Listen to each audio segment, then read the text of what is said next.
મને સહકાર આપે એવી હું આશા અને અપેક્ષા રાખું છું। હું ફક્ત મારી જાણકારી માટે આ વસ્તુ પૂછી રહી છું કે પ્રમુખશ્રી, તમે અમારા ઘરના મેન મોભી છો, તમે પણ ભૂખા છે અને સામે બેસેલા 3 વ્યક્તિ ભૂખા છે।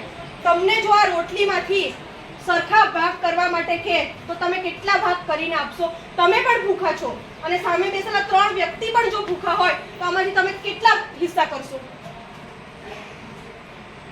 પ્રમુખશ્રીને મારી જાણકારી માટે હું આ પૂછી રહી છું।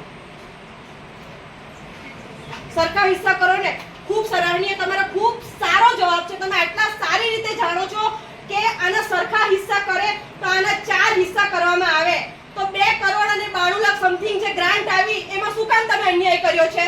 શું કામ અહીં બેસેલા બાકી કોઈ બોલે કે ના બોલે પણ કુંજાલી પટેલ ગઈકાલે પણ અન્યાય સામે લડતી હતી, આજે પણ અન્યાય સામે લડે અને છેલ્લા શ્વાસ સુધી અન્યાય સામે લડીશ। શું કામ તમે પોતે 32 લાખ રૂપિયા લીધા અને અહીં બેસેલા તમામ સાથે અન્યાય કર્યો છે?